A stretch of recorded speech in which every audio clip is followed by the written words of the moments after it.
बिस्मिल्लाहिर्रहमानिर्रहीम। मैं इस वक्त नौरताबाद में मौजूद हूँ और आए दिन हम वाक़यात देख रहे होते हैं सोशल मीडिया के ऊपर कि किसी फूड के राइडर जो है उसके ऊपर से ट्रक गुजर गया, किसी राइडर को किसी ने टक्कर मार दी, वो तड़प रहा है, कोई लिफ्ट के अंदर मर गया राइडर, को इसका पूछने वाला नहीं है।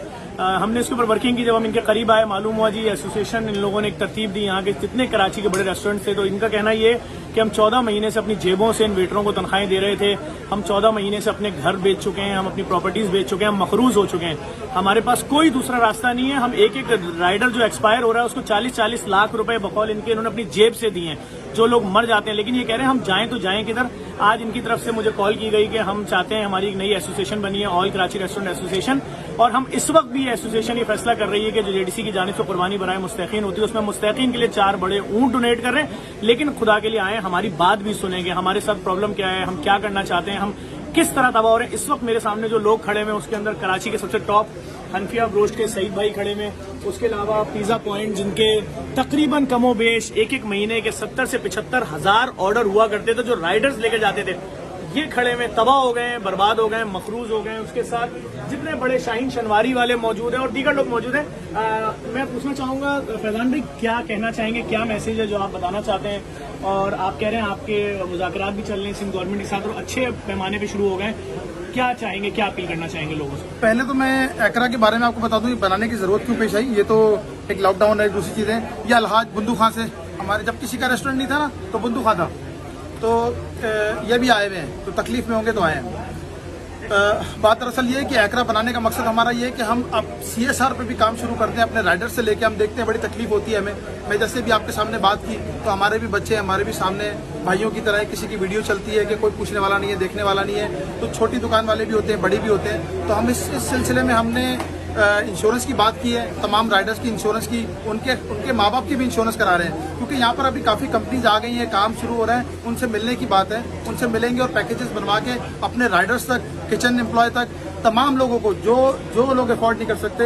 यहाँ तक भी मेरे सुनने में आया है कि कुछ जो इंश्योरेंस कंपनीज हैं वो बहनों की शादी, बेटी की शादी, इस टाइप का भी कुछ निकाल रहे हैं, उसके भी हम CSR कर रहे हैं। मैं अपनी बात आपसे करता हूँ, किसी और की नहीं करूंगा, बताना नहीं चाहिए, ना मैं नाम बताऊंगा ना किसी का कुछ बताऊंगा। मेरा एक टॉप मोस्ट आदमी, मेरा बहुत अच्छा काम करने वाला यंग आदमी ट्रेन के एक्सीडेंट में एक्सपायर हुआ, तो आप यकीन करें कि हमने इंश्योरेंस की हुई थी, कुछ चीजें की हुई थी, तो हमने 4 मिलियन उनको पे किए। उनके लिए तो उनका बाप चला गया, 4 मिलियन कोई चीज नहीं है। कहने का मतलब ये है कि मेरा हर रेस्टोरेंट, हर आदमी जो एकरा के प्लेटफॉर्म पे आ रहा है वो अपने लोगों का इसी तरह ख्याल रखे। मैं आपकी बात काट रहा हूँ, देखें बहुत बड़ी बात है, एक शख्स किसी दूसरे शहर से यहाँ आता है कमाने के लिए, 12,000 रुपए पे वो वेटर लगता है, बेचारा 6-6 महीने 1-1 साल यहाँ पड़ा रहता है, वापस नहीं जाता 2-2, 3-3 साल तक। क्यों? माँ की दवाई है, बाप का इलाज है, बहन की शादी है, और खुदा न खास्ता वो किसी हादसे का शिकार हो जाए तो सोशल मीडिया पे तस्वीरें चल रही हैं, भीख मांगी जा रही है, रेस्टोरेंट मालिक उसको सपोर्ट नहीं कर रहा, रेस्टोरेंट की एसोसिएशन क्यों नहीं सपोर्ट कर रही थी, और ये तमाम चीज सवाल थे। तो क्या अब कोई फंड ऐसा होगा जिससे उन लोगों को भीख नहीं मांगनी पड़ेगी, सड़कों पर नहीं आना पड़ेगा? इस हवाले से लोगों को बताएं। थोड़ा सा मैं बताऊं, बड़ी ऑर्गेनाइजेशन काम कर रही है रेस्टोरेंट के कलेक्शन के नाम पे। 15-15, 20-20 हजार की मेंबरशिप है।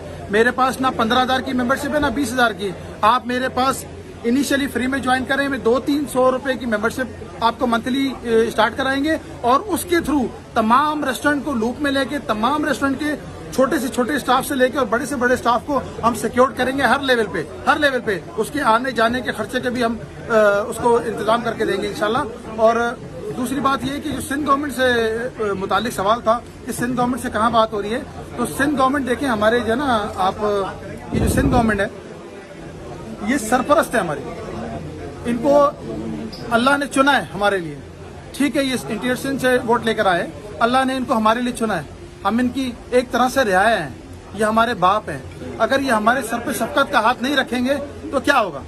मैं इससे ज्यादा बात क्या करूं? अगर हमारे सरों पे शफकत का हाथ नहीं रखेंगे तो क्या होगा? एक औलाद से कुछ सुलूक, एक औलाद से कुछ सुलूक, मुश्किल हो जाएगी, हमें खुद मुश्किल हो जाएगी। हम तो बोल रहे हैं हमारे बाप हैं, ये सरपरस्त है, कोई भी गवर्नमेंट हो, किसी भी पार्टी की गवर्नमेंट हो। मैं सिंध गवर्नमेंट की बात कर रहा हूँ, सिंध गवर्नमेंट की, मैं एडमिनिस्ट्रेशन की बात कर रहा हूँ। मैं IG साहब से गुजारिश करता हूँ, हाथ जोड़ के गुजारिश करता हूँ, IG साहब बहुत कोऑपरेटिव है, इवन SHO तक सब कोऑपरेटिव है। थोड़ा सा मेरे भाइयों को, मेरे सिपाही भाइयों को थोड़ा सा बोल दें, हम रेस्टोरेंट ओनर हैं, टैक्स पेयर हैं, यकीन करें टैक्स देते हैं, चलिए छोटा देते होंगे, बड़ा देते होंगे, लेकिन टैक्स देते हैं। थोड़ा सा हमारे से नरमी से बात कर लें, थोड़ी हमारे से ऐसे बात कर लें जैसे हम उनके लोग हैं। हमने उन्हीं के बहन भाइयों को नौकरियों पर रखा हुआ होता है। कई पुलिस वालों के बहन भाई मेरे पे नौकरी पर है, तो थोड़ा सा एहतियात करें, थोड़ी सी चीजों में एहतियात करें। 6 बजे सब लॉकडाउन हो जाता है, हमसे कौन क्या खरीदने आएगा। मोबाइलें घूम रही हैं, गश्त कर रही हैं, मना कर रही हैं। टेक अवे पे बोला टेक अवे इजाजत है, टेक अवे पे आके बोलते बंद कर दो। जनरेटर का चालान लेने आ रहे हैं, बोर्ड का चालान लेने आ रहे हैं। यार 14-15 महीने से मैं बंद पड़ा हूँ। सेसी के बिल आ रहे हैं, यूओबीआई के बिल आ रहे हैं, टैक्सेस क्या आ रहे हैं। कराची का बिजनेसमैन किसी के पैसे नहीं खाता, हम नहीं खाएंगे। ओ भाई डेफर्ड कर दो, हमको उधार दे दो, हमको उधार दे दो, डेफर्ड कर दो। बहुत शुक्रिया अदा करूंगा मैं। इनके जो भी मसाइल हैं वो आगे जाएंगे और हमने कोशिश यही की है कि हम अपने प्लेटफॉर्म से भी इस बात को आगे लेकर जाएं कि अगर ये एसोसिएशन एक साथ मिलकर जितने कराची के टॉप रेस्टोरेंट्स मालिकान हैं, अगर वो आज कह रहे हैं उनकी कमर टूट गई है और वो बंद करने की तरफ जा रहे हैं, तो मैं समझता हूँ लाखों लोग जो वाबस्ता है। एक एक रेस्टोरेंट में 1500 वेटर हैं, जिसको यकीन ना है हाईवे जाके देख ले। एक एक रेस्टोरेंट में 650 खाना बनाने वाले हैं, जिसको यकीन ना है जाके देख ले। तो जो हजारों रेस्टोरेंट्स बंद होंगे तो वो उसका क्या होगा। ठीक है, इनका ये नहीं कह रहे कि इस कोविड में खाना खिलाओ, ये कह रहे हैं जो टेक अवे की इजाजत है कम से कम उसमें तो हमारे साथ जो टाइम है उसमें हमारे साथ ताउन किया जाए। उस टाइम के पूरा होने से पहले क्यों बंद करा रहे हैं। सईद भाई कोई बात करना चाह रहे हैं हनफी अब्रोज वाले। अस्सलाम वालेकुम। अक्सर लोग ये कहते हैं कि जब दूसरी हमारी तंजीमें थी जो कराची के रेस्टोरेंट को रिप्रेजेंट कर रही थी, तो आखिर क्या वजह थी कि ये एकरा आल कराची रेस्टोरेंट एसोसिएशन बनाई। दरअसल में ये आल कराची रेस्टोरेंट एसोसिएशन जो बनाई है वो सिर्फ आज के लिए, ये लॉकडाउन के लिए नहीं है। इंशाल्लाह सुम्मा इंशाल्लाह जो हमारे सिंध गवर्नमेंट जिस तरीके से चल रही है, और मैं बहुत मशकूर हूँ अपने वज़ीर आज़म और वज़ीर आला साहब का जिस तरीके से वो कोविड-19 को लेकर चल रहे हैं। इंशाल्लाह चंद महीनों में वबा खत्म हो जाएगी। हमारा जो मंशूर, हमारा जो काम यह है कि रेस्टोरेंट एसोसिएशन वालों के तमाम मसाइल को हल करना। आज तो ये कल खत्म हो जाएगा, रेस्टोरेंट खुल जाएंगे। उसके बाद जो आने वाले वक्तों के अंदर है हमारे साथ हर किसी जो भी किस्म की जो प्रॉब्लम है, तो उनकी जो जायज मुतालबात है, जायज चीज है, उनको हल करने के लिए हमने खोली और हमारा किसी से भी कोई ऐसा वो नहीं है, हम सबके साथ हैं। बहुत बहुत शुक्रिया। अस्सलाम वालेकुम। शाहीन शनवारी के जो रिप्रेजेंटेटिव हैं इनके क्या बोलना चाहेंगे। मैं सारे हाईवे रेस्टोरेंट को रिप्रेजेंट करता हूँ और आप मेरी हुकूमत वाला से दरख्वास्त है कि ज़रा आप हमारे रेस्टोरेंट्स पे आके चक्कर लगाएं, वहाँ पे हमारे हालात देखें। हमारे करोड़ों रुपए लगे थे, हमारी जिंदगी भर की जमा पूंजियां उन रेस्टोरेंट्स पे लगी थी। आज हमारे ये हालात नहीं है कि अगर कल भी लॉकडाउन खोला जाए तो हम रेस्टोरेंट को वापस खोल सकें, क्योंकि उनकी वो कंडीशन नहीं है। ना हमारे फर्नीचर बाकी रहे, ना हमारा इलेक्ट्रॉनिक्स बाकी रहा है, ना हमारे पास स्टाफ है, ना हमारे पास खाने को है, ना हमारे पास बेचने को है। हमारे कारोबार बंद हो चुके हैं, हमारे पास स्टाफ को देने के लिए नहीं है, हमारे पास घर ले जाने को लिए नहीं है। हमारे डेली वेजेस पे हमारे पास मजदूर काम करता था, जब उसका घर नहीं चलेगा तो मेरा घर कैसे चलेगा। वो मेरे लिए काम करता है तो उसका घर चलता है, उससे मेरा घर चलता है, और हम दोनों का घर उस वक्त चलता है जब रेस्टोरेंट का चूल्हा जलता है। बहुत शुक्रिया, थैंक यू। मैं बस ये गुजारिश करूंगा, बंदू खान के भी मौजूद हैं यहाँ पर और दीगर रेस्टोरेंट से लोग भी मौजूद हैं कि हुकूमत से गुजारिश है, हुकूमत सिंध से गुजारिश है कि इनके साथ ये कह रहे हैं हुकूमत सिंध से इनके अच्छे मुज़ाकरात चल रहे हैं और ये सब बहुत मुसीबत में आ गए हैं, तो इनके लिए कोई ग्रांट या कोई ऐसी अप्रूवल दी जाए जिससे इनका जो भी नुकसान हुआ है अब तक कुछ अजाला हो जाए, ताकि ये मजीद आगे अपने आप को खड़ा कर सकें। मुख्तसरन क्या कहना चाहेंगे सर?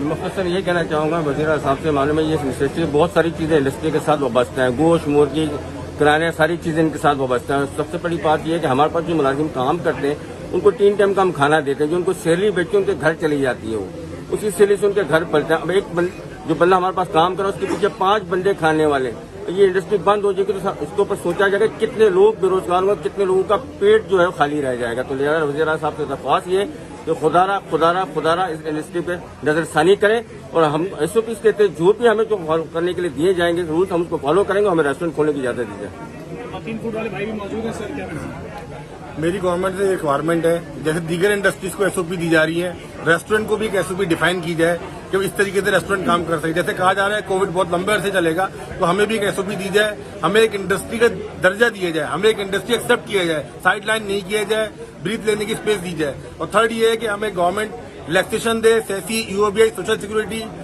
और अदर टैक्सेस के अंदर हमें रिलैक्सेशन देते थे, और हमें एम्प्लॉइज और जो प्रॉपर्टी रेंटेड है उनके लिए हमें रिलैक्सेशन दी जाएगी कि रेंट हाफ हो जाए या कुछ हो जाए, क्योंकि इस पोजीशन में हम रेंट अदा नहीं कर सकते। थैंक यू, बहुत शुक्रिया। इन लोगों के यही मुतालबात थे, हमने सारी बातें आप तक पहुंचाई और इस वीडियो को लाजमी शेयर करें। बहुत शुक्रिया, थैंक यू।